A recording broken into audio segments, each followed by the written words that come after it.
तो यहाँ पर आकर देखा तो हमें कुछ भी नहीं मिला।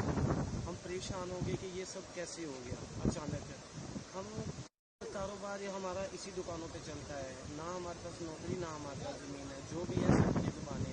अपना परिवार छोड़कर हम जम्मू से यहाँ पे आकर शॉप चला रहे हैं सर। ये रात को जब देखा तो इतनी स्लाइडिंग की वजह से पूरा नुकसान हो चुका है सर। कहाँ जाएँ, किसको बोलें, यहाँ कुछ समझ नहीं आ रहा है सर। मैं सरकार से ये दरख्वास्त करूँगा कि हमारे गरीबों के बारे में कोई ज़रूर सुने। कितनी दुकानें गई हैं? ये कम से कम 16-15 दुकानें हैं सर। आप पीछे देख रहे हो कि उनको भी डैमेज हो रखा है सर। वो डैमेज हो चुका, बहुत नुकसान हुआ है सर। ये 14-15 दुकानदार हैं जो बेरोजगार हो गए सर। ये क्या करेंगे, कहाँ जाएंगे, मुझे तो पता नहीं। इनकी वजह से 200 बंदों का परिवार चलता है सर।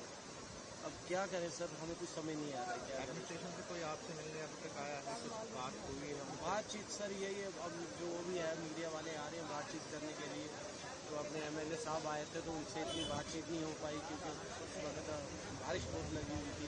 आप देख रहे हो कि बारिश का मौसम अभी बना हुआ है, तो ज़्यादा यहाँ पे अभी दिन में थोड़ा सा खौफ मचा हुआ है कि कौन सी शॉप चला रहे थे? मेरी सर एक 2 शॉप थी, एक फिश पॉइंट था तो दूसरी पीछे होटल था सर। 2 शॉप थी मेरी यहाँ पे। उन दोनों शॉप पे मेरा भाई और मेरा हैंडीकैप भाई है, वो करता था। तो हैंडीकैप भाई घर गया हुआ है, तो जब उसको मैंने बताया तो वो अपने आप को हैंग हो गया कि ये कैसे हो गया। मैंने कहा भाई मुझे भी नहीं पता लगा ये क्या हुआ क्या नहीं। हम खुद परेशान हैं सर, कहाँ जाएँ क्या करें कोई पता नहीं चल रहा। अब हमारा परिवार इसी की दुकानों पे चलता है सर। किस तरह का माहौल है अभी यहाँ?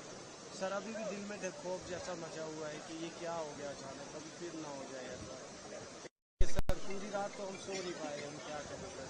पूरी रात की बारिश ऐसी लगी हुई थी, खौफ तो मचा हुआ था कि कुछ हो ना जाए। सुबह जब यहाँ पे आके देखा तो हमारा आशिया नहीं उजड़ गया सर। हमारा परिवार इन्हीं दुकानों से चलता है, हम क्या करें कहाँ जाए कुछ समझ नहीं लग रहा है। आप ही बताइए सर, हम किसको बोलें। जब इन मंत्रियों को ज़रूरत होती है वोट की तो ये हमारे पास आते हैं। आज हमें इनकी ज़रूरत है, इनकी हेल्प की ज़रूरत है। मैं सरकार से ये दरख्वास्त करूँगा कि हमारी ज़रूर सुने। मैं और कुछ नहीं चाहता हूँ। क्या देखो जो भी हमने बनाया अपनी मेहनत से बनाया, ना तो किसी मंत्री ने मुझे गाड़ी दी है, ना बंगला दिया, ना पैसा दिया है। अपनी मेहनत से जो कमाया सर इसी दुकान से है, इसी पे हमारा परिवार पलता है सर। क्या करें कहाँ जाए कोई पता नहीं लग रहा है सर। जब वोट लेने होते हैं मंत्री जी को तो वो हमारे पास ज़रूर आते हैं। आज जब उनकी ज़रूरत है हमें तो आज कोई नहीं आता है सर। किस तरह का मंजर था यहाँ पे जब आप सुबह आए? क्या देखने को मिला? सर एकदम डरावना जैसा मतलब सोच में भी नहीं सकते थे कि ऐसा हो सकता है सर। ऐसा कभी 20 साल 30 साल में हुआ ही नहीं।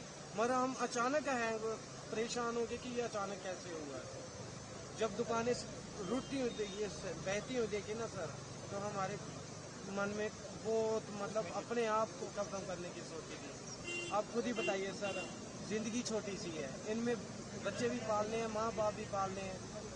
यही आशियाना हमने 15-16 साल से बसाया था, यही हमारा उजड़ गया। हम कहाँ जाएंगे सर, किसको बोलेंगे, अब क्या करें।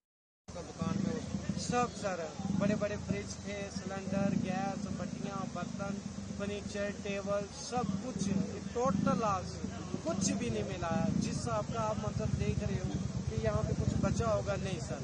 यहाँ से लेकर ये पूरी दुकानें थी मार्केट की, बहुत अच्छी मार्केट चलती थी। अचानक क्या हुआ कुछ पता ही नहीं लगा सर। आप खुद भी देख रहे हो। मेरा नाम प्रदीप सिंह राजू है। कुलदीप नहीं, प्रदीप सिंह राजू जी। यहाँ आप देख सकते हैं, यहाँ कैमरामैन से बताता हूँ, यहाँ से लेकर वहाँ तक 20 से 25 दुकानें थी। बहुत अच्छी मार्केट थी। यहाँ मेरे साथ में कसाई का काम करता भाई है, यहाँ पे इसकी दुकान थी। यहाँ पीछे बाइकें लगी थी, रात में लड़के लगाते 20 से 25 बाइकें लगी हुई थी। यहाँ मार्केट पूरी चला गई सुबह 3:30 बजे। आप उस तरफ जाएंगे, उस तरफ देखेंगे, उस तरफ भी बहुत भारी नुकसान हुआ है। मैं यहाँ के चीफ मिनिस्टर साहब से रिक्वेस्ट करूंगा और अमित शाह से रिक्वेस्ट करूंगा, जो हमारे होम मिनिस्टर साहब हैं, और प्रधानमंत्री जी से जो ये नुकसान हुआ है इसकी बात नहीं है, इसको नेशनल डिजास्टर इनको मुआवजा दिलाना चाहिए। आपके जम्मू से बिजनेस करने के लिए 16 साल हुआ को पालते, अपनी पूरी मार्केट, पूरा जिंदगी यहाँ दे दिया, पूरा रामबन मतलब इन आगे पूरा मतलब खत्म हो गया। मैं गवर्नमेंट से चाहता हूँ कि जो यहाँ लोन लेके दुकानदार काम कर रहे हैं उनका जो किस्तें चल रही है वो माफ होनी चाहिए और दोबारा रिहेबिलिटेशन मुआवजा देना चाहिए, अच्छे से अच्छा मुआवजा देना चाहिए।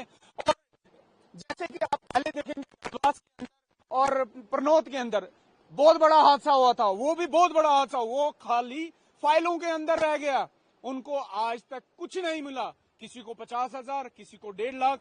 ये 1,50,000 से होने वाला कुछ नहीं है। मैं आप लोगों से रिक्वेस्ट करता हूं, मीडिया से आप भी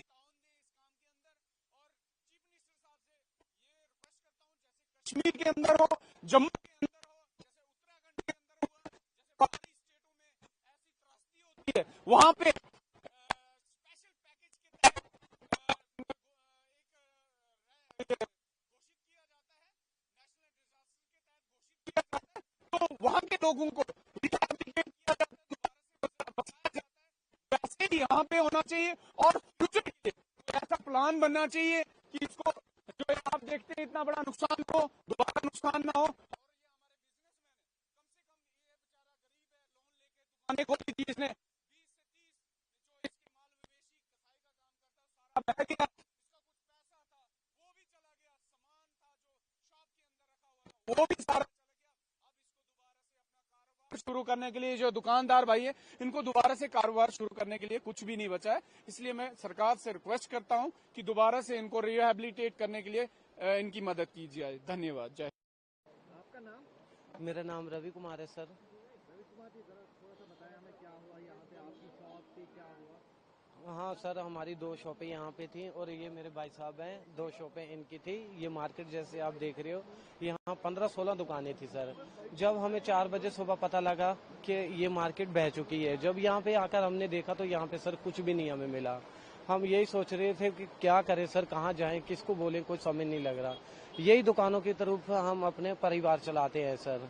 आज ना हमारे पास दुकानें रही, ना हमारे पास जमीन है, ना हमारे पास कोई नौकरी है। अब क्या करें सर, किसको बोले, कोई समझ नहीं लग रहा है सर। मैं सरकार से ये दरख्वास्त करूंगा कि हमारे गरीबों के बारे में कुछ सुने। सरकार को जब वोट चाहिए होता है ना, तो वो हमारे पास आती है। आज जब हम मुसीबत में है ना, तो उनको भी आना चाहिए, ये देखने के लिए कि हमारा कितना बड़ा भारी नुकसान हुआ है। जब आप सुबह यहाँ पे आए थे, क्या मंजर देखने को मिला? सर बहुत ही डरावना मंजर था, आप देख नहीं सकते थे उतनी दूर से। जैसे ये मैंने दुकानें बहती हुई देखी ना सर, तो आप सोच नहीं सकते उस वक्त मेरे दिल में क्या बीत रही थी सर। ये पूरी मार्केट आप देख रहे हो कि 15-16 दुकानें एक ही दम बहना और अचानक ये मंजर सामने आना, एक बहुत बड़ा हादसा हुआ सर। ये देख नहीं पाया मैं, इसलिए कि थोड़ी दूर से जाकर देखा था।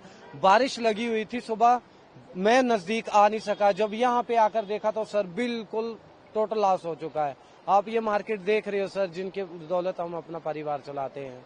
आज हमारे पास कुछ भी नहीं है सर।